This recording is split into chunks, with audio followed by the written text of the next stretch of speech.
네, 시작하겠습니다. 오늘은 창세기 20번째 시간입니다. 창세기 2장 15절에서부터 17절까지 말씀입니다. 여호와 하나님이 그 사람을 이끌어 에덴 동산에 두어 그것을 경작하며 지키게 하시고 여호와 하나님이 그 사람에게 명하여 이르시되 동산 각종 나무의 열매는 네가 임으로 먹되 선악을 알게 하는 나무의 열매는 먹지 말라. 네가 먹는 날에는 반드시 죽으리라 하시니라. 아멘. 지난 시간에 어떠한 내용을 우리가 배웠죠? 강이 어디에서부터 발원해서 나오죠? 에덴에서 나와서 동산을 적시고 내 근원으로 나가게 되죠. 제가 이 사건을 무엇이라고 말씀을 드렸죠? 이게 어떠한 사건인 거죠, 사실은요? 요단을 건너는 사건인 거고 무엇이 임하게 되는 거냐면 오순절이 임하게 되는 그 사건을 이야기하는 거죠. 오순절이 되면 내 안에 있는 말씀이 어디로 나가게 되냐면 밖으로 나가게 되죠. 성경은 그것을 무엇이라고 이야기하는 거냐면 방언이라고 이야기하죠. 처음에는 알아듣지 못하는 말씀이지만 그 말씀이 이해가 되면 그게 통변이 되는 거고 그 이해된 말씀을 밖으로 전하게 되면 성경은 그것을 예언이라고 이야기하죠. 그러면서 이제 오늘 2장 15절, 16절, 17절 말씀에는 그게 어떠한 의미가 있는지 오순절이라고 하는 게 요단을 건넌다라고 하는 게 어떠한 의미가 있는지를 자신 설명하는 말씀이죠. 그래서 15절에 보면 여호와 하나님이 그 사람을 이끌어 에덴 동산에 두어 그것을 경작하며 지키게 하시니, 그러니까 이끌다라고 하는 것이 여기서 이끌다라고 번역된 단어가 라카흐라는 단어죠. 근데 라카흐라는 것은 뭐냐면 취하다라는 거예요. 그러니까 하나님께서 누구를요? 아담을 취해서 어디로 이끄시는 거죠? 하나님께서요? 광야에 있는 이스라엘 백성들을 어디로 보내시는 거냐면 요단을 건너서 가나안 땅으로 보내게 되잖아요. 그러면 가나안 땅에 들어간 그들은 뭘 하게 되죠? 할례를 받게 되잖아요. 그러니까 요단을 건넜다라고 하는 의미는 뭐냐면 어디에서 어디로 넘어간 거죠? 뭐가 열린 거예요? 성소와 지성소를 맡고 있는 휘장이 열린 거란 말이에요. 휘장이 열렸기 때문에 지성소에 있는 말씀이 어디로 나오는 거예요? 성소로, 그리고 성소 밖으로, 성전 밖으로 나가게 되잖아요. 그게 요단을 건넌다라는 의미예요. 그래서 요단을 건넌 자들은 무엇을 받게 되는 거냐면 할례를 받게 되죠. 그러면 할례를 받는다라고 하는 게 어떤 의미가 있죠? 무엇을 의미하는 거죠? 할례를 받는다라고 하는 것은 겉사람과 속사람의 분리를 이야기하는 거죠. 그래서 나누어지는 거예요. 그러니까 더욱 분명해지는 거예요. 속사람의 정체가 분명해지는 거고 또한 이 속사람을 통해서 무엇을 보게 되는 거냐면 우리의 겉사람을 보게 되죠. 우리의 겉사람이 더 분명해지고 더 선명해지는 거죠. 이게 원래 나의 모습이었구나. 옛 의식이 만들어 놓은 그 옛 의식이 만들어 놓은 겉사람이라는 존재가 이거였구나라는 것을 알게 된다라는 거예요. 어떨 때부터 알게 되는 거냐면 요단을 건널 때부터. 그래서 요단을 건넌 자들을 어떠한 자들이라고 이야기하는 거죠? 그 요단을 건넌 사람들을 14만 4천이라고 이야기하는 거죠. 그래서 그 사람들은 할례를 받게 되는데 할례를 받을 때 무엇을 이용해서 할례를 받게 되는 거냐면 칼로 할례를 받게 되잖아요. 표피를 자르게 되잖아요. 그런데 그 칼이라는 단어가 쭈르라는 단어가 쓰여지죠. 근데 이 쭈르는 무엇을 이야기하는 거냐면 반석을 이야기해요. 그러니까 반석이라고 번역이 되는 거죠. 그런데 이 쭈르라는 단어가 반석인데 반석이라고 하는 것은 성경에서 뭐라고 말하는 거죠? 반석은 그리스도잖아요. 그래서 반석에서 나오는 생수, 반석에서 나오는 물을 무엇이라고 이야기하냐면 그리스도로부터 나오는 말씀이라고 이야기하는 거죠. 결국은 우리가 할례를 받는다라고 하는 것은 무엇에 의해서 할례를 받는 거죠? 말씀에 의해서 할례를 받는 거잖아요. 어떠한 말씀이에요? 내 안에 있는 지성소로부터 나오는, 다시 말해서 내 안에 있는 하늘로부터 나오는 그 말씀, 그 말씀에 의해서 어떠한 일들이 일어난다라고 하는 거죠? 겉사람과 속사람이 분리가 일어난다라는 거잖아요. 더 속사람을 더 명확하게 이해하는 거죠. 경험하게 되는 거죠. 보게 되는 거죠. 다시 말해서 우리가 속사람을 본다라고 하는 것은 어떤 의미가 있냐면 하나님이라는 존재를 우리가 보게 된다라는 거예요. 인식하게 된다는 거예요. 경험하게 된다는 거죠. 더 확실하고 더 분명하게 시간이 가면 갈수록 더 분명해지는 거예요. 누구라는 존재가, 하나님이라는 존재가요. 그게 성경에서 말하는 하나님을 본다라는 거죠. 그게 지금 이 라카흐라는 단어가 그래서 할례를 의미하는 거예요. 하나님께서 이스라엘 백성들을 광야에서 요단을 건너서 가나안 땅에 놓으시는 거잖아요. 근데 그 다음에 나오는 그 단어가 뭐냐면 야나흐라는 단어가 나오는 거예요. 야나흐라고 하는 단어는 뭐냐면 노타예요. 두다예요. 어디에 놓는 거죠? 가나안 땅에 놓는 거잖아요. 하나님께서 이스라엘 백성들을 라카흐 취해서 어디에 놓으시는 거냐면 야나흐 가나안 땅에 놓으시는 거잖아요. 근데 무엇을 하기 위해서 지금 가나안 땅에 놓으시는 거죠? 가나안 땅에서는 뭘 해야 되는 거죠? 그 다음에 나오는 단어죠. 어떠한 단어가 나오냐면 아바드라는 단어가 나와요. 여기에서 그것을 경작하며라고 지금 번역이 됐잖아요. 이 경작하다는 단어가 뭐냐면 아바드라는 단어예요. 근데 이 아바드라고 하는 것은 뭐냐면 일하다, 노동하다라는 뜻이에요. 뭐 섬기다, 봉사하다 이런 뜻이죠. 아바드가요. 그리고 난 다음에 나오는 단어가 샤마르가 나오잖아요. 그러니까 샤마르라는 단어는 여기에서 지키게 하시고로 지금 번역이 돼 있잖아요. 그러니까 지키다, 보호하다, 뭐 간직하다 이런 뜻이 있어요. 샤마르가요. 그러면 하나님께서 이스라엘 백성들을 광야에서 가나안 땅으로 인도하시고 할례를 받게 하신 다음에 그 이스라엘 백성들은 지금 뭘 해야 되는 거죠? 요단을 건넌 자들은 지금 뭘 해야 되는 거죠? 일을 해야 돼요. 노동을 해야 돼요. 그리고 지키고 보호해야 돼요. 그러면 어떠한 일을 하는 거죠? 지금 어떠한 일을 하는 걸 말하는 거죠? 어떠한 노동을 해야 되는 거죠? 그리고 뭘 지켜야 되는 거예요? 뭘 보호해야 되는 거죠? 무엇을 간직해야 되는 거죠? 지금 그거에 대한 설명이 뭐냐면 16절하고 17절에 나오는 거예요. 그러면 지금 16절에는 어떠한 내용이 나오는 거냐면 여호와 하나님이 그 사람에게 명하여 이르시되 동산 각종 나무의 열매는 네가 임으로 먹되. 자, 여기에서 하나님께서 뭐라고 말씀을 하시냐면 이 하아담에게 동산에 있는 것을, 동산에 있는 나무를, 모든 나무를 먹으라는 거잖아요. 근데 이 동산 나무를 지금 먹으라고 하는 게 어떤 의미가 있을까요? 그러니까 무엇으로 먹으라고 하는 거냐면 지금 여기에서 미콜이라는 단어가 나오죠. 그러니까 미라고 하는 것은 뭐냐면 전치사예요. 뭐뭐로부터. 콜이라고 하는 것은 뭐냐면 전체, 전부를 이야기하는 거예요. 그러면 무엇으로 먹으라고 하는 거냐면 전부로 먹으라는 거예요. 전체로 먹으라는 거예요. 그런데 여기에서는 지금 네가 임의로 먹되 이렇게 번역이 되어 있잖아요. 그러니까 왜 이렇게 번역이 됐냐면 먹다라는 단어가 아칼이라는 단어가 쓰여지죠. 근데 이 아칼이라는 단어가 2번 연속으로 나와요.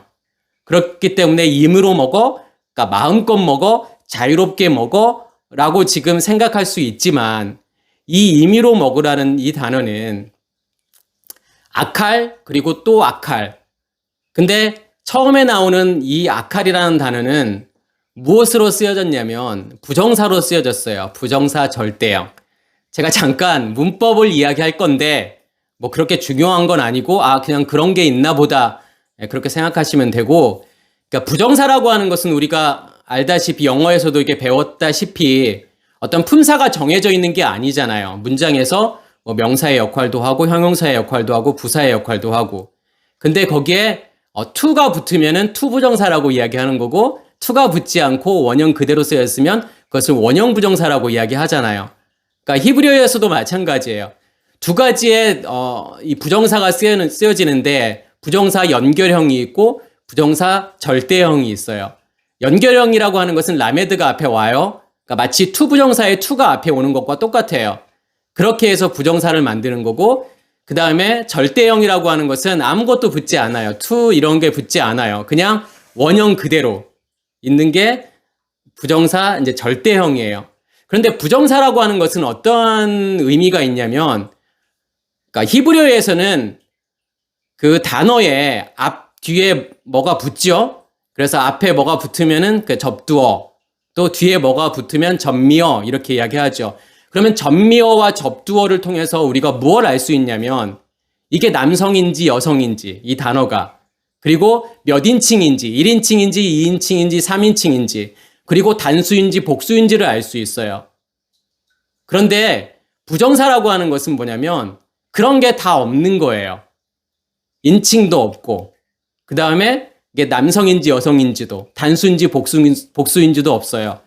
그리고 사실은 접두어가 의미하는 건 뭐냐면 미완료를 이야기해요. 그러니까 앞에 뭐가 붙는 건 접두어라고 제가 말씀을 드렸잖아요. 이것은 성경에서 문법적으로는 미완료로 그렇게 이야기를 하고 뒤에 뭐가 붙으면 완료라고 이야기를 해요. 그런데 이 부정사 절대형이라고 하는 것은 접두어도 없고 전미어도 없기 때문에 뭐가 없다라는 거예요. 그러면요. 완료, 미완료 이렇게 나눌 수가 없다라는 거예요. 원래 히브리어는 시제가 없어요. 시제가 없는 언어예요. 그러니까 시제가 없다라고 하는 것은 과거, 현재, 미래가 원래 그렇게 만들어진 문자가 아니에요. 그냥 시상만 존재하죠. 상이라고 하는 것은 동작의 형태예요. 이게 동작이 완료가 됐는지 미완료가 됐는지. 그래서 앞에 붙으면은 제가 아까 말씀드렸던 것처럼 앞에 뭐가 붙으면은 이게 접두어인 거고 이것을 미완료라고 하는 거고 뒤에 뭐가 붙으면은 이걸 전미어라고 하는 거고 이것을 완료라고 하는 거예요. 근데 부정사는 시간의 개념도 없고 그 다음에 시상도 존재하지 않죠. 완료냐 미완료냐 그것도 존재하지 않아요. 그렇게 존재하지 않는 그 양식을 어떻게 하냐면 네가 먹으라는 거예요. 자, 그게 무슨 이야기일까요? 그러니까 아까 제가 미콜이라는 단어가 전부로 먹으라고 했잖아요. 어떻게 해야 우리는 전체로 먹을 수 있을까요? 하나님의 말씀을요. 무엇으로 먹어야 되는 거죠? 어떠한 말씀을 먹어야 전체로 먹을 수 있는 거죠? 내 안에 있는 말씀이요. 그러니까 우리 밖에 있는 말씀은 아랫물이잖아요. 그리고 내 안에 존재하고 있는 내 안에 지성소 안에 내 안에 존재하고 있는 그 하늘로부터 나오는 말씀, 그 말씀만이 온전한 말씀이잖아요. 그러면 그 온전한 말씀을 전체로 먹으라는 거죠. 그 온전한 말씀만 먹으라는 거예요. 무엇이 되었기 때문에 가능한 거죠? 오순절이 되었기 때문에요. 오순절이라고 하는 것은 요단이 갈라졌잖아요. 요단이 갈라졌다라고 하는 것은 성소와 지성소를 나누고 있는 휘장이 갈라졌잖아요. 갈라졌기 때문에 무엇가 내 안에서 계속 샘솟듯이 나오는 거죠? 말씀이요. 하나님의 말씀이요. 진리의 말씀이요. 윗물이요. 그것이 내 안에서 나와서 기름 부음으로 우리 안에 임하게 되잖아요. 그러면 우리 마음 땅에 있는 불이 계속 타오르게 되잖아요. 꺼지지 않고 타오르게 되죠. 그걸 통해서 무엇을 바꾸는 거예요. 우리의 의식을 바꾸는 거잖아요. 우리의 옛 의식을 죽이는 거고 하나님의 의식으로 우리의 의식을 바꾸는 거란 말이에요. 그것이 전체로 먹는 거죠. 그래서 이 아콜이라는 부정사죠. 부정사 절대형이죠. 이 부정사, 그러니까 뭐가 정해져 있지 않는, 형태도 없고 모양도 없는 그 양식을 무엇으로 먹으라는 거냐면 너의 양식으로 먹으라는 거잖아요. 이 양식이 하나님의 말씀이, 이 진리의 말씀이 너의 양식이 되어야 돼. 그래서 너의 의식을 바꿔야 돼. 하나님의 의식으로 너의 의식을 바꾸는 거야. 그게 하나님께서 말씀하시는 너희가 동산 안에 있는 모든 나무, 그것을 전체로 너희가 먹어야 돼. 라고 말씀하시는 거죠. 그렇게 될 수밖에 없다라는 거예요. 무엇이 존재하고 있기 때문에요. 우리 안에 말씀이 존재하고 있기 때문에요. 그래서 요한계시록에 보면 요한계시록 7장이죠. 7장에 보면 14만 4천이 나오잖아요. 근데 이 14만 4천이라고 하는 것은 어디를 건넌 자들이라고 말씀을 드렸죠? 요단을 건넌 자들이잖아요. 근데 14만 4천이 나오고 그 뒤에 어떠한 말씀이 나오냐면 셀 수 없이 큰 무리가 나온단 말이에요. 그러면 셀 수 없이 큰 무리라고 하는 게 무엇을 이야기하는 거죠? 이게 어디에서부터 나오는 생수냐면 지성소로부터 나오는 생수예요. 하늘로부터 나오는 말씀이란 말이에요. 그런데 그 셀 수 없이 큰 무리들이 무엇을 입고 있어요? 흰 옷을 입고 있잖아요. 흰 옷을 입고 있고 그 다음에 뭘 하고 있죠? 면류관을 쓰고 있잖아요. 근데 흰 옷을 입고 있다고 하는 것은 그 말씀이 우리를 어떻게 만들어 가신다는 거죠? 우리를 정결하게 만들어 가신다라는 거잖아요. 우리를 깨끗게 만들어 가신다는 거잖아요. 그래서 그 셀 수 없이 수많은 그 무리들은 흰 옷을 입고 있는 거예요. 그러면서 그들이 뭐라고 이야기를 하죠? 뭐라고 말을 하죠? 구원하심이 보좌에 앉으신 우리 하나님과 어린 양께 있도다. 이게 사실은 이 모든 것을 다 설명하는 말씀이에요. 어떻게 우리가 구원을 받을 수 있는지. 구원이라는 게 뭐지요, 결국은요? 어떻게 되어야 구원인 거죠? 보좌에 앉으신 하나님. 그러면 보좌에 앉으신 하나님이라고 하는 것은 우리 하나님. 그러면 이 보좌는 어디가 보좌예요? 지성소 안에 있는 그 언약궤가 보좌이죠. 왜냐하면 그 언약궤의 뚜껑을 무엇이라고 이야기하죠? 거기서 시은저라고 이야기하잖아요. 하나님의 보좌, 하나님의 은혜의 자리. 그러면 거기서부터 뭐가 나오는 거예요? 그 보좌로부터요. 생수가 나오게 되잖아요. 말씀이 나오게 되잖아요. 그래서 구원하심이 우리 하나님과 보좌에 앉으신 하나님과 어린 양. 어린 양이 의미하는 게 뭐예요? 예수를 이야기하는 거잖아요. 그러니까 예수라고 하는 그 본질은 뭐예요? 예슈와. 예슈와의 본질은 뭐예요? 불이잖아요. 빛이잖아요. 그래서 예수와가 이 땅에 오시는 이유는 뭐예요? 무엇을 넘겨주기 위해서 오시는 거죠? 그 빛을요. 그 불을 우리에게 넘겨주기 위해서 오시는 거잖아요. 그래서 그것을 간직한 사람들은 우리 안에 뭐가 존재하고 있는 거예요? 어린 양이 존재하고 있는 거잖아요. 불이 존재하고 있는 거잖아요. 그걸 통해서 무엇을 이루는 거예요, 결국은요? 무엇을 바꾸는 거죠? 무엇을 바꾸기 위해서 셀 수 없이 수많은 무리들이 존재하는 거죠? 말씀이잖아요. 그 말씀은 무엇을 위해서 존재하는 거예요? 이 불이라고 하는 것은 무엇을 위해서 존재하는 거죠? 뭘 바꾸기 위해서요? 우리의 의식을 바꾸기 위해서요. 우리의 의식 체계를 다 무너뜨리고 하나님의 의식으로 다시 만들기 위해서요. 필요한 거잖아요. 그것을 성경은 무엇이라고 이야기하는 거냐면 구원이라고 이야기하는 거죠. 그래서 구원하심이 보좌에 앉으신 하나님과 어린 양께 있는 거예요. 그걸 통해서 그것을 한마디로 이야기하면 뭐라고 이야기할 수 있죠? 쉔이라고 이야기할 수 있잖아요. 쉰하고 맴이죠. 불하고 물이에요. 말씀이에요. 그걸 통해서 하나님께서 이 쉔이라는 걸 통해서 이름이죠. 이 이름을 통해서 우리를 바꾸시겠다라는 거잖아요. 그래서 하나님께서는 뭐라고 말씀하시는 거냐면 이제는 너희가 요단을 건넜어? 그러면 그것만 먹어. 내 안에 있는 것만 먹어. 내 안에 있는 양식 그것만 먹어. 그래서 성경은 그것을 뭐라고 이야기하는 거냐면 금식이라고 이야기하는 거예요. 더 이상 이제 밖에서 우리가 뭘 먹지 않는 거예요.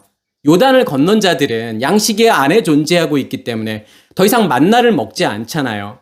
밖에 있는 양식을 먹지 않잖아요. 아랫물을 먹지 않잖아요. 무엇을 먹게 되죠? 윗물을 먹게 되잖아요. 그러면서 하나님께서 뭐라고 말씀하시는 거냐면 선악을 알게 하는 나무의 열매는 먹지 말라고 말씀을 하시죠. 왜 이런 말씀을 하실까요? 이 말씀이라고 하는 것은 누구를 위한 말씀일까요? 지금 요단을 건넌 자들을 위한 말씀일까요? 아니죠. 이 말씀은 누구를 위한 말씀인 거냐면 여자를 위한 말씀이에요. 그러니까 여자라고 하는 것은 여기에서 이제 나중에 3장에 보면 여자가 나오죠. 여자가 선악을 알게 한 나무 열매를 먹게 되잖아요. 지금 3장에서는 무엇을 설명하고 싶은 거냐면 간음이 무엇인지를 설명하고 싶은 거예요. 그러니까 선악을 알게 하는 나무의 열매를 먹는다라고 하는 것이 그러니까 왜 간음인지는 제가 3장에서 다시 말씀을 드리겠고 지금 요단을 건넜다라고 하는 것은 무슨 문제가 해결이 된 거죠? 간음의 문제가 해결이 되었다라고 하는 거잖아요. 그래서 간음이라고 하는 것은 어디에서의 일이라고 제가 말씀을 드렸죠? 성소에서의 일인 거고 또 광야에서의 일이잖아요. 광야라는 40년의 시간 동안에서 하나님께서 무엇을 드러내시는 거죠? 간음이라는 걸 드러내시는 거잖아요. 아, 내가 그 간음한 여자구나 라는 것을 분명하게 보여주시는 그 시간이 뭐냐면 광야에서예요. 그래서 지금 17절에 지금 아담에게 하나님께서 이렇게 말씀하시는 것은 뭐냐면 네가 온전히 먹게 되면 나의 안에 있는 양식을 온전히 먹게 되면 선악을 알게 하는 나무로부터에 나오는 것을 네가 절대로 먹을 수 없어 라고 말하는 거죠. 그게 가능하지 않다라는 거예요. 그게 불가능하다는 거죠. 그래서 우리가 히브리서 6장 4절에서부터 6절 말씀에 이런 말씀이 있잖아요. 한번 빛을 받고 하늘의 은사를 맛보고 성령의 참여한 바 되고 하나님의 선한 말씀과 내세의 능력을 맛보고도 타락한 자들은 다시 새롭게 하여 회개할 수 없나니 이는 그들이 하나님의 아들을 다시 십자가에 못 박아 드러내놓고 욕되게 함이라. 이런 말씀이 있죠. 자, 이게 성경에서의 엄청난 난해 구절이에요. 그럼 이건 뭘 이야기하고 싶은 거죠? 자, 히브리서는 어떤 의미가 있어요? 그러니까 히브리인이라고 하는, 이 히브리라고 하는 것은 무엇을 말하는 거죠? 어떠한 자들을 히브리인이라고 이야기하죠?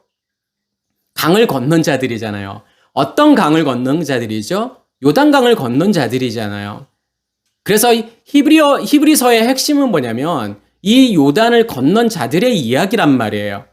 그래서 제가 아까 말씀을 드렸던 것처럼 요단을 건넌 자들은 무엇을 먹을 수밖에 없죠? 하늘의 양식을 먹을 수밖에 없어요. 그 땅의 소산을 먹을 수밖에 없잖아요. 그러면 절대로 뭘 먹을 수 없다라는 거죠? 선악을 알게 하는 선악의 지식의 나무로부터 나오는 것을 먹을 수 없다는 거예요. 그러면 히브리서 지금 6장 4절에서부터 6절까지 말씀이 의미하는 게 뭐예요? 한번 빛비춤을 받고 하늘의 은사를 맛보고 성령에 참여한 바 되고 하나님의 선한 말씀과 내세의 능력을 맛봤다라고 하는 것은 우리가 이게 오해하기 쉬운 게 뭐냐면 빛비춤을 받았다? 그러면 내가 어떠한 영적인 것을 체험하는 그것을 우리는 어떻게 보면 거듭났다라고도 이야기를 하잖아요. 내가 거듭났어. 그리고 여러 가지 지금 영적인 은사들을 여러 가지 은사들을 많이 경험하고 체험했어. 그리고 난 다음에 타락하면 절대로 다시 용서받지 못해. 우리가 이렇게도 볼 수 있는 말씀이잖아요. 이제 그것을 말씀하는 걸까요? 단순하게 영적인 체험을 이야기하는 게 아니에요. 그러니까 우리가 빛비춤을 받았다라고 하는 것은 첫째 날을 통과한 거란 말이에요. 그 빛이 비추어져서 그 빛을 내 안에 간직하게 되는 거죠. 그러면 둘째 날, 셋째 날, 넷째 날이라는 걸 통해서 뭘 경험하게 되는 거죠? 무엇이 만들어져요? 하늘이 만들어지고 그 하늘로부터 나오는 말씀을 내가 듣게 되잖아요. 말씀을 통해서 누구를 보게 돼요? 하나님을 보게 되고 하나님을 인식하게 되고 하나님을 경험한 자가 어떻게 할 수 없다라는 거예요. 타락할 수 없다라는 거예요. 타락이라고 하는 것은 예수를 다시 십자가에 못 박는 건데 그 말은 무슨 말이에요? 예수를 다시 십자가에 못 박는다라고 하는 것은 어디로 다시 돌아간 거예요? 가나안에 있는 사람이 어디로 다시 돌아간 거예요? 애굽으로 다시 돌아간 거란 말이에요. 그게 가능하겠느냐 이거죠. 그게 불가능하다라는 것을 설명하고 싶은 거예요. 히브리서에서는요. 왜요? 히브리서는 건넌 자들의 이야기이기 때문에요. 14만 4천이 되었다라고 하는 것은 이제 다시 어디로 갈 수 없다라는 거예요. 다시 광야로 갈 수 없고 다시 애굽으로 갈 수 없다라는 거예요.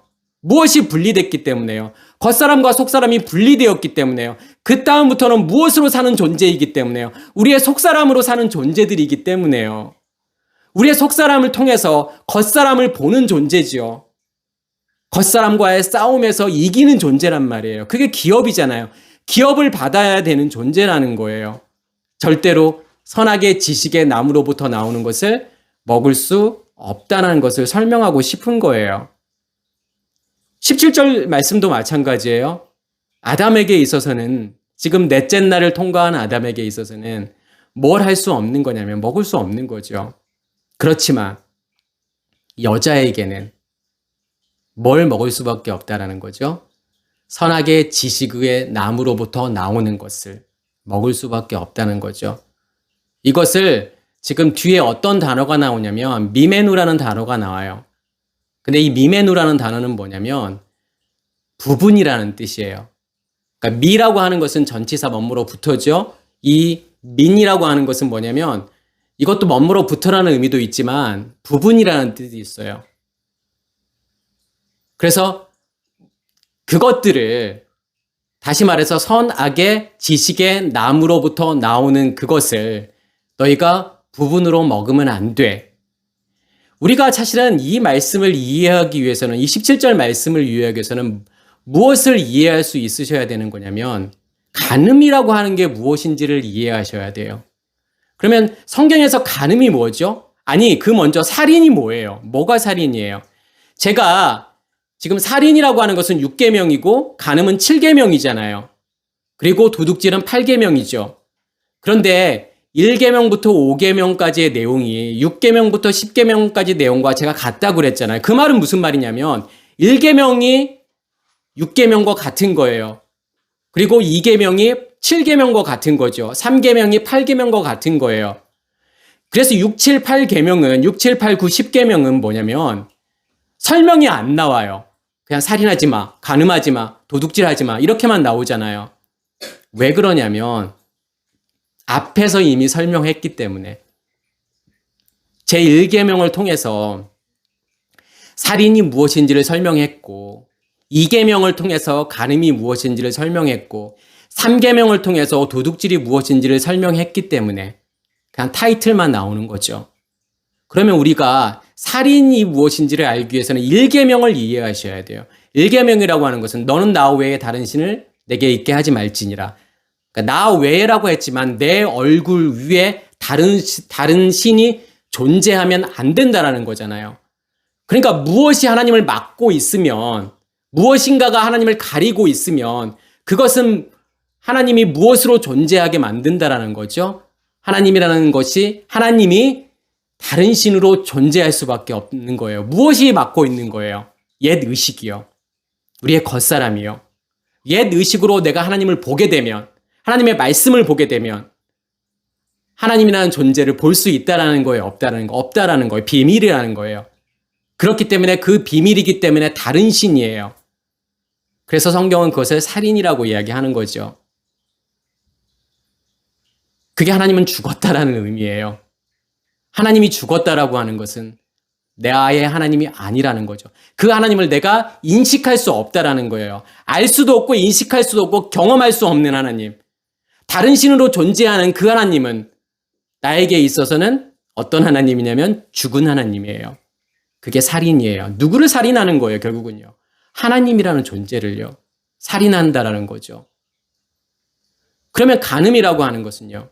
살인과 간음의 차이가 뭐예요?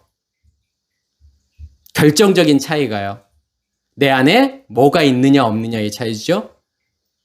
간음이라고 하는 것은 두 남편이 있는 게 간음이잖아요. 어디 안에 남편이 있음에도 불구하고 우리 안에 남편이 있음에도 불구하고 다른 남편을 만들면 다시 말해서 다른 우상을 만들게 되면 성경은 그것을 간음이라고 하죠. 내 안에 남편이 존재하지 않아요. 그냥 밖에서만 남편이 존재하고 우상이 존재하고 있으면 살인이에요. 그렇지만 살인이 해결되었다라고 하는 것은 내 안에 뭘 간직한 거죠? 생명을 간직한 거잖아요. 예수의 생명, 예수의 씨, 불, 빛 이것을 내 안에 간직한 사람은 내 안에 뭐가 존재하고 있는 거예요? 내 안에 이씨라는 남편이 존재하고 있는 거잖아요. 그 남편이 존재하는 자를 이샤라고 이야기하고 이시토라고 이야기하잖아요. 그의 아내란 말이에요. 그래서 간음이라고 하는 것은 두 남편이죠. 내 안에 남편이 있는데도 불구하고 뭔가를 남편을 밖에서 계속 여전히 만들고 있는 그 상태. 그 상태를 성경은 간음이라고 이야기하는 거예요. 그래서 하나님께서 이 두 번째 계명을 설명하실 때 뭐라고 이야기하죠? 너를 위하여 새긴 우상을 만들지 말고 위로 하늘의 것이나 아래로 땅의 것이나 땅 아래 물속에 있는 것에 어떠한 형상도 만들지 마 이렇게 말씀하시잖아요. 자, 새긴 우상이라고 하는 게 뭐예요? 무엇으로 지금 새기는 거죠? 우상을 만드는 거죠. 그려나가는 거죠. 새긴다라고 하는 것은 그리는 거란 말이에요. 무엇으로요? 여전히 내 옛 의식이 존재하고 있어서 그 옛 의식으로 성경은 그것을 죄라고 이야기하죠.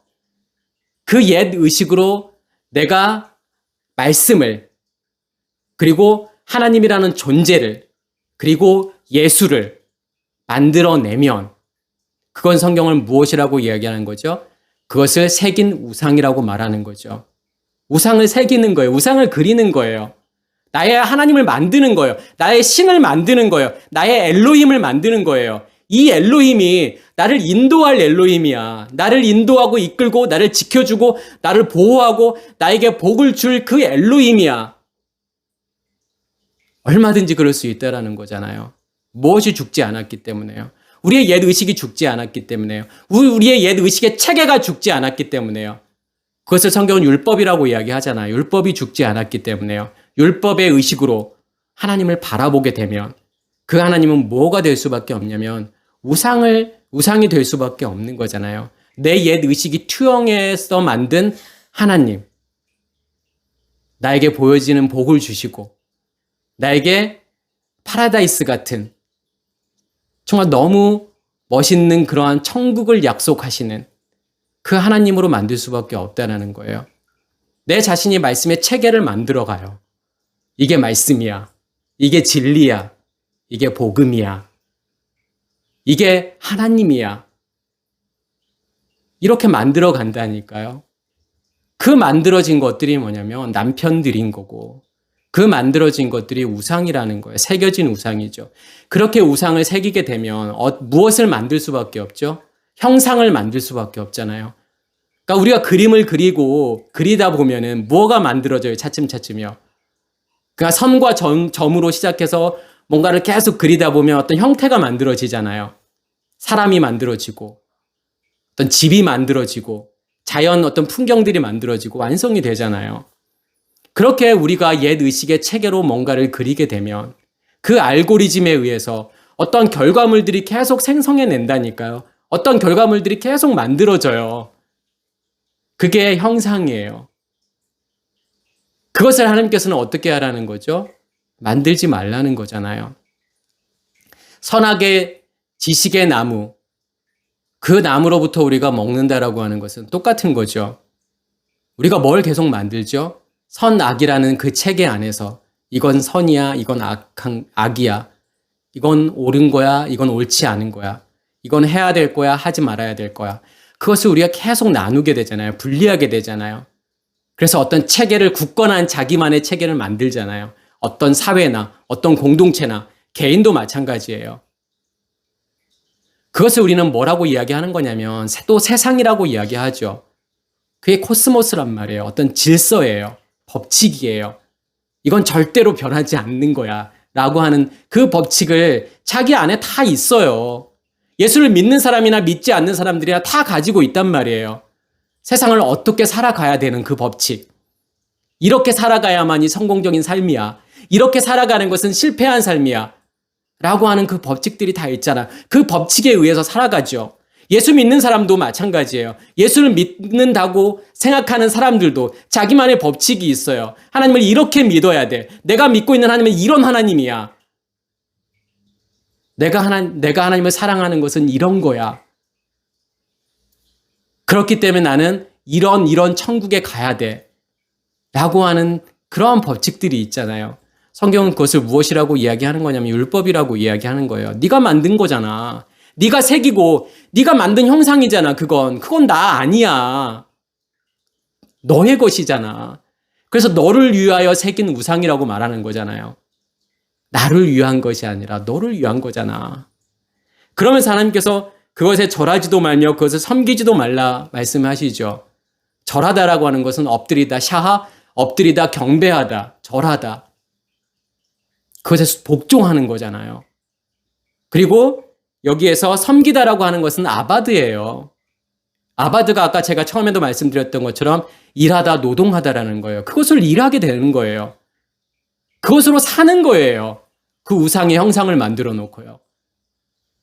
그러니까 우리의 모습을 보라는 게 그거예요. 나는 그러고 있는 거 아닌가? 내 안에 여전히 생명이 존재함에도 불구하고 그 불이 존재함에도 불구하고 내 옛 의식이 만들어 놓은 그 형상을 만들어 놓고 그 형상에 의해서 내가 살아가는 건 아닐까? 그것에 복종해서 그것으로 일하는 상태. 그렇게 살아가는 내 모습은 아닐까? 자기를 한번 돌아보셔야 되죠. 그러면서 하나님께서 뭐라고 말씀하시냐면 나 내 하나님 여호와는 질투하는 하나님인즉. 자, 하나님께서는 지금 질투하는 하나님이시래요. 그러면서 나를 미워하는 자의 죄를 갚되 아버지로부터 아들에게로 3, 4대까지 이르게 하리라. 자, 그 말은 무슨 말일까요? 하나님은 질투하시는 하나님? 야, 너 그러면 우상 만들었어? 내가 만들지 말라고 하는 우상, 그것을 네가 새겨서, 너를 위해서 새겨서 어떤 형상을 만들었어? 그러면 하나님께서 지금 질투하시는 하나님이니까 그래서 너 한번 맛 좀 봐. 내가 하지 말라고 했으니까 너 한번 당해봐. 그래서 이제 내가 너뿐만 아니라 네 아들, 네 아들의 아들, 네 아들의 아들의 아들까지 내가 죄를 갚을 거야. 너를 벌 줄 거야. 너를 힘들게 만들 거야. 지금 그런 의미일까요? 하나님께서요? 그 말씀을 하시고 싶은 걸까요? 아니요. 우리는 누구나 그렇게 될 수밖에 없다니까요. 누구나 살인의 상태에 머물러 있을 수밖에 없고 누구나 간음의 상태에 머물러 있을 수밖에 없어요. 광야의 이스라엘 백성들은 그냥 간음한 상태라니까요. 하나님께서 원하시는 건 뭐예요? 너 살인했어? 너 벌 좀 받아. 너 간음했어? 너 벌 좀 받아. 이런 하나님이 아니라니까요. 그것을 경험하게 하시는 거예요. 살인이 무엇인지, 간음이 무엇인지, 도둑질이 무엇인지, 애굽을 통해서, 광야를 통해서, 가나안이라는 걸 통해서 그것을 다 드러내시고 해결하기를 원하시는 거란 말이에요. 그 살인의 문제. 하나님께서는 그래서 애굽에다가 이스라엘 백성들을 애굽에다 놓아두시는 거예요. 살인의 상태로 놓아두시는 거예요. 그걸 통해서 나오게 하시는 거죠. 살인이 이거였구나. 내가 내 안에 옛 의식으로 내가 살았구나. 그게 그 옛 의식이 깨어지는 사건이 십자가 사건이란 말이에요. 그걸 통해서 하나님께서 우리 안에 생명을 주심으로 남편을 주시는 거잖아요. 살인의 문제를 해결하시는 거란 말이에요. 광야에서는요. 간음의 문제를 해결하고 싶은 거예요. 하나님께서 나를 미워하는 자, 그럼 누가 하나님을 미워하는 자가 누구예요? 그러면요. 간음 가운데 있는 우리인가요? 무엇이 하나님이 그토록 미워하는 자가 누구예요? 그러면요. 우리의 옛 의식이잖아요. 그 죄를 갚는다라고 하는 것은 어떤 의미가 있어요? 죄를 드러내시겠다라는 거잖아요. 드러내시고 해결하시겠다라는 거잖아요. 하나님께서요. 그게 죄를 갚는 거예요. 우리가 하나님을 오해하는 거죠. 그래서 우리는 뭐라고 생각하냐면 죄 안 지으려고 노력하잖아요. 우리의 행위로요. 이거 죄 지면 하나님께 벌 받으니까 죄 안 져야지. 착하게 살아야지. 하나님 말씀 내가 잘 지키면서 살아야지. 아니요. 그렇게 살 수 없는 존재라니까요. 살인할 수밖에 없고 간음할 수밖에 없고 도둑질할 수밖에 없는 존재라니까요. 그게 우리의 모습이란 말이에요. 그게 우리의 겉사람이라는 거예요. 하나님께서 그것을 어떻게 하시겠다는 거예요. 아버지로부터 아들에게까지 3대와 4대. 여기서 3대와 4대가 의미하는 게 뭐예요? 아버지들과 아들들이라는 거예요. 그러면 여기서 말하는 아버지와 아들들은 누구를 이야기하는 거예요? 하나님께서 뭐라고 말씀하시죠? 누구를 통해서 내가 살아있음을 증명하겠다라고 말씀하시는 거죠? 아브라함과 이삭과 야곱과 그 야곱의 12 아들들을 통해서 자신의 존재, 내가 살아있음을 증명하는, 그래서 나는 죽은 자의 하나님이 아니라 죽은 자의 하나님이라고 하는 것은 살인의 문제가 해결되지 않은 사람들이잖아요. 그 사람들에게 있어서는 하나님은 죽은 자잖아요. 그래서 하나님이라고 하는 존재는 죽은 자의 하나님이 아니라 산 자의 하나님이다. 이 살아있다라고 하는 것은 아브라함과 이삭과 야곱과 그 12 아들들을 통해서 완성된 생명, 그 구원, 그 생명을 내 안에 간직했을 때 하나님은 살아있는 자의 하나님인 거예요. 아브라함이라고 하는 것은 살인의 문제잖아요. 회개잖아요. 우르르 나오는 거잖아요. 그럼 이삭이라고 하는 것은 뭘 간직한 거예요? 아들이잖아요. 생명을 간직한 거잖아요. 그게 이삭이죠. 야곱은요. 어디를 건넌 자예요? 강을 건넌 자잖아요. 요단을 건넌 자란 말이에요. 그게 야곱이에요. 그래서 야곱에게 하나님께서 어떠한 이름을 주시죠? 이스라엘이라는 이름을 주시잖아요. 이스라엘이라는 이름은 사라라는 단어하고 그 다음에 엘이라는 단어의 합성어예요. 사라라는 동사의 이 사라는 정복하다, 다스리다라는 거예요. 엘 그러면 하나님이잖아요. 이 하나님으로 정복하고 다스리는 존재가 누구냐면 이스라엘이에요. 그런데 이 이스라엘이라는 이 존재는 무엇을 통해서 완성된 이스라엘이죠? 12아들들을 통해서 완성된 이스라엘이란 말이에요. 그걸 통해서 하나님께서 무엇을 해결하시겠다라는 거죠? 내가 너희 안에 있는 간음이라는 것을 그걸 통해서 아브라함과 이삭과 야곱 그리고 야곱의 12아들 그 이스라엘의 완성을 통해서 그것을 해결할 거야. 그게 3, 4대란 말이에요. 그리고 하나님께서 뭐라고 말씀하시냐면 나를 사랑하고 내 계명을 지키는 자에게는 그 말은 무슨 말이죠? 어떻게 우리가 하나님을 사랑할 수 있죠? 우리가 하나님을 사랑할 수 있나요? 그게 가능한가요? 무엇을 해야 하나님을 사랑하게 되죠? 말씀을 열심히 읽어야 되나요? 기도를 열심히 해야 되나요? 예배를 열심히 참여해야 되나요? 헌금을 많이 내야 되나요? 봉사를 열심히 해야 되나요? 선교를 해야 되나요? 아니면 금요철야를 해야 되나요? 금식을 해야 되나요?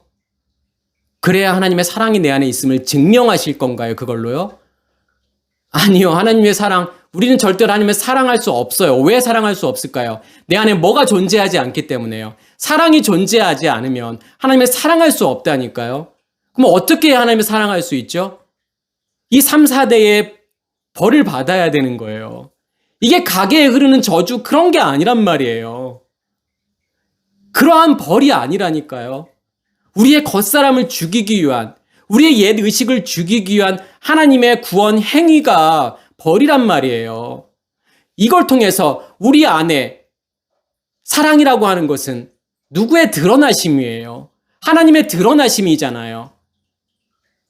내가 죽으면 죽을수록 아브라함에서 이삭으로, 이삭에서 야곱으로, 12아들로 그렇게 갈수록 무엇이 드러나요? 누가 드러나요? 하나님이란 존재가 드러나잖아요. 하나님을 내가 경험하게 되잖아요. 그것을 성경은 사랑이라고 이야기하는 거잖아요. 그게 사랑이란 말이에요.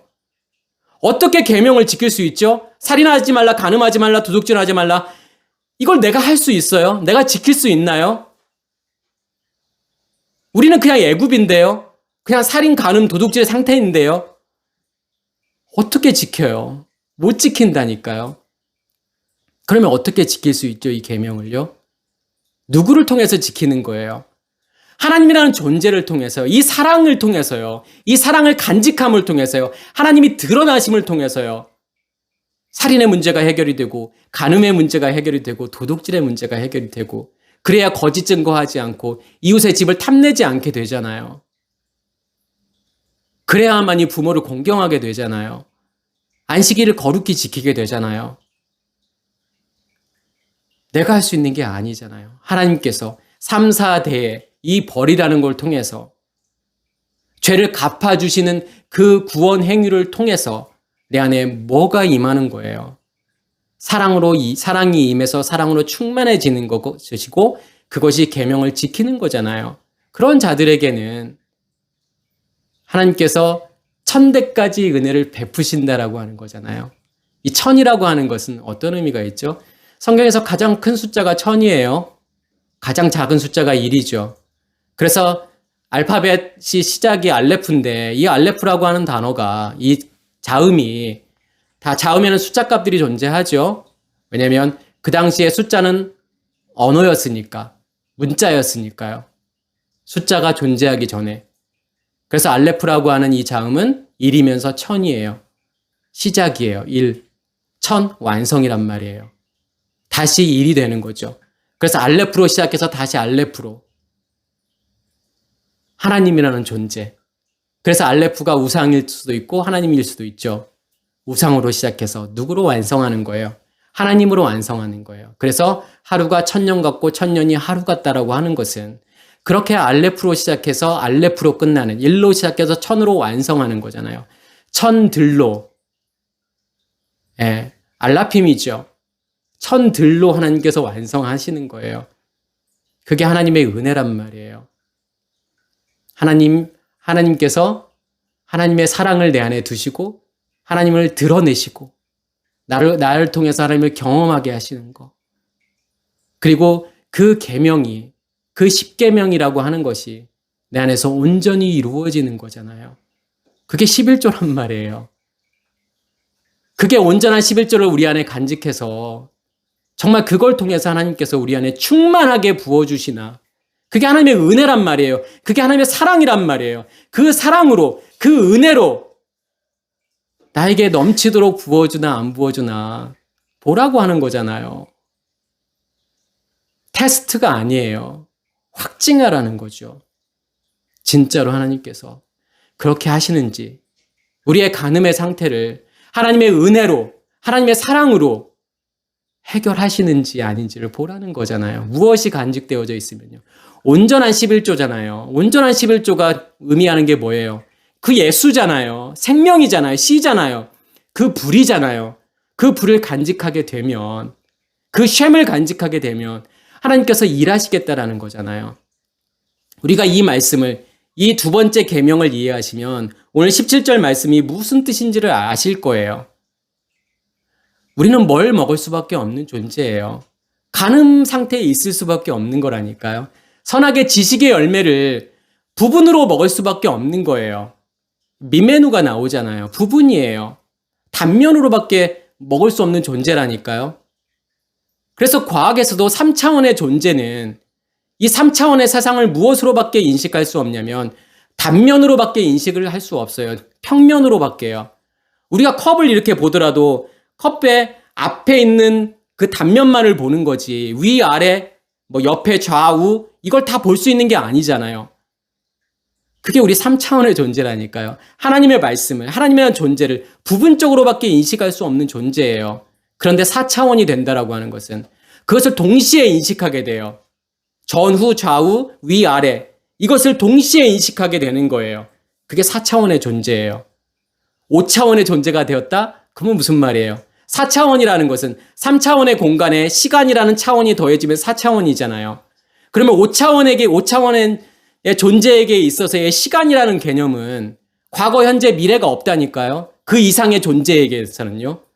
그러니까 과거가 현재고 현재가 미래를 동시에 볼 수 있는 존재가 5차원 이상의 존재들이에요.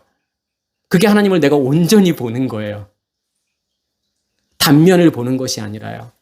그래서 하나님께서는 너희가 전체로 먹어, 전부로 먹어라고 말씀하시는 거고 부분으로 먹으면 안 돼. 그런데 우리는 부분으로 먹을 수밖에 없다니까요. 왜요? 무엇의 상태니까요? 간음의 상태니까요. 그러한 자들을 하나님께서 어떻게 해결하시겠다는 거냐면 그 다음에 무엇가 나오죠? 먹는 날에는 반드시 죽으리라. 그렇게 먹게 되면 그 날 안에서라는 거예요. 배욤이죠. 그러니까 배라고 하는 것은 전치사 뭐뭐 안에서라는 거고 욤 그러면 날이라는 거죠. 그러면 이 욤이라는 게 뭐죠? 낮이라는 시간이잖아요. 그럼 무엇을 하나님께서 낮이라고 이야기하는 거죠? 오르 빛을요. 빛을 하나님께서 욤이라고 부르시잖아요. 그러면 우리가 욤을 산다라고 하는 것은 무슨 뜻이냐면 내 안에 뭘 간직한 거예요? 빛을 간직한 거잖아요. 다시 말해서 남편을 간직하고 있는 거잖아요. 우리가 간음의 문제를 해결할 수 있는 포인트는 뭐냐면 뭐가 우리 안에 존재하고 있을 때 이 욤이, 빛이, 불이, 남편이 이 남편의 씨가 우리 안에 존재하고 있을 때에 이 간음의 문제를 해결할 수 있다라는 거예요. 그래서 우리는 이 배욤 안에서 부분으로 먹을 수밖에 없다라는 거잖아요. 그러면 어떻게 되는 거죠? 그러면 죽어. 그 말은 무슨 말이에요? 부분으로 먹으면 죽어. 여기에서도 모트, 타무트가 쓰여졌죠? 그러니까 모트라고 하는 것은 여기서도 부정사 절대형이에요. 죽음이죠. 근데 이 죽음이 어떻게 바뀌는 거예요? 그러니까 여기서 죽음이라고 하는 건 어떤 죽음을 이야기하는 거죠? 그래, 너희가 선악의 지식의 나무로부터 나오는 것을 너희가 부분으로 먹었어? 그것을 먹었으면 어떻게 되는 거냐면 죽는 거예요. 여기서 죽음이라고 하는 것은 어떤 의미가 있을까요? 제가 아까 이 계명을 설명할 때 너희가 새긴 우상을 만들고 그 새긴 우상이 뭐가 되면 형상이 되게 되면 어떻게 할 수밖에 없다고 그랬죠? 거기에 절할 수밖에 없다는 거잖아요. 샤하. 그리고 아바드, 그것으로 일할 수밖에 없다라고 하는 거잖아요. 그걸 성경은 뭐라고 이야기하는 거냐면 모트라고 이야기하는 거예요. 죽은 거야. 너희가 그 새긴 우상을 만들고 그 형상을 만들었어? 그리고 거기에 온전히 너희가 복종됐어? 그러면 그것으로 살아가고 그것으로 일하고 그것으로 노동하는 그 상태야? 그러면 죽은 거야, 그것은. 그게 바로 모트라는 거예요. 그것을 하나님께서 뭘로 바꾸시는 거예요? 타무트로 바꾸시는 거예요. 죽음으로 바꾸시는 거예요. 너의 죽음으로 바꾸시는 거예요. 선악의 열매를 먹었어? 그걸 통해서 뭘 드러내세요, 하나님께서요. 그걸 먹었다고 해서 여자가 안 죽잖아요, 바로요. 이건 생물학적인 죽음을 이야기하는 게 아니란 말이에요. 어떤 죽음을 이야기하는 거예요. 그래, 너 그렇게 먹으면 그것에 네가 절하고 네가 엎드릴 수밖에 없어. 그것을 섬길 수밖에 없어. 그게 죽은 거야. 그런데 내 안에 뭐가 존재하고 있기 때문에, 내 안에 생명이 존재하고 있기 때문에, 남편이 존재하고 있기 때문에 그 남편이 일할 거야. 그래서 아까 하나님은 질투하시는 하나님이라고 했잖아요. 이 질투는 열심을 이야기하는, 이 단어는 열심이라는 뜻이에요. 무엇이요? 하나님의 열심이요. 어떤 열심이요? 그 열심이라는 정체가 뭐예요? 내 안에 타고 있는 불이잖아요. 그 빛이잖아요. 그 불이 일할 거라는 거잖아요. 우리 안에서요. 무엇이 계속 부어지니까요. 말씀이 기름으로 부어지니까요. 그 남편이 일할 거라는 거예요. 그게 하나님께서는 질투하시는 하나님이고 그게 하나님의 질투하심이고 하나님의 열심이란 말이에요. 그 열심이 나를 무엇으로 바꾸는 거예요, 그게요. 그렇게 죽음의 상태에 있을 수밖에 없는 그 여자를 하나님께서 어떻게 바꾸시죠? 그걸 통해서 부끄러움을 드러내시잖아요. 부끄러움을 드러낸다라고 하는 것은 간음을 드러낸다라는 거 하는 거예요. 너 간음이잖아. 너 간음한 상태잖아. 그것을 드러내시는 거예요. 그걸 드러내심으로 어떻게 되는 거죠? 타무트, 죽는 거란 말이에요. 그렇게 섬길 수밖에 없고 절할 수밖에 없는 우리를 그걸 통해서 하나님께서 뭘 드러내시는 거냐면 부끄러움을 드러내시고 그 다음에 우리의 간음을 드러내시잖아요. 드러난다라고 하는 것은 죽는 거잖아요. 무엇이 죽는 거예요? 간음이요. 밖에 있는 남편들이요. 밖에 있는 우상들이요. 죽는 거잖아요. 그게 예수의 떠나가심이죠. 그게 모세의 떠나가심이란 말이에요. 오늘 이 말씀을 통해서 무엇을 보실 수 있으셔야 되는 거냐면 여전히 나는 간음한 상태에 있는 사람이구나. 여전히 나는 선악의 지식의 열매를 부분적으로 내 의식의 체계 가운데에서 이렇게 먹을 수밖에 없는 존재이구나. 율법으로밖에는 먹을 수 없는 존재이구나. 그런데 내 안에 계시는 그 남편이 그 남편의 열심으로 그 남편의 질투하심으로 일하시는구나. 그래서 제가 아까 15절에 나오는 그 아바드라는 단어, 일하고 노동한다라는 거잖아요. 사실은 누가 노동하는 거예요? 누가 일하는 거예요? 내가 하는 게 아니라는 거잖아요. 하나님께서요. 우리 안에서 일하시고 노동하시는 거예요. 그리고 우리를 샤마르 지키시는 거란 말이에요. 지키시고 보호하시고 무엇을 간직하게 만드시는 거예요. 하나님 자신을요. 하나님의 의식으로 우리를 바꾸시는 거잖아요. 우리를 변화시키는 거잖아요. 이게 복음이란 말이에요. 이것을 율법으로 받게 되면 그래, 너 선하게 그 나무로부터 나오는 열매 그거 먹지 마. 그거 먹으면 죽어. 절대로 먹으면 안 돼. 이건 선이고 이건 악이야. 너 선을 행해야지 악을 행하면 절대로 안 돼. 너 벌 받아. 너 지옥 가. 지금 이게 복음이 아니란 말이에요. 그래서 이 말씀들을 통해서 이 말씀을 이해하셔야만이 3장에 나오는 그 선악과 사건, 여자가 선악을 알게 하는 나무의 열매를 먹는 것이 어떤 의미가 있고 왜 하나님께서는 그렇게 자기의 구원을 이끌어 가시고 만들어 가시는지 그것을 이해할 수 있다라는 뜻이겠죠. 예. 오늘 이 말씀이 우리에게 온전히 이루어지기를 간절히 소원합니다. 마치겠습니다.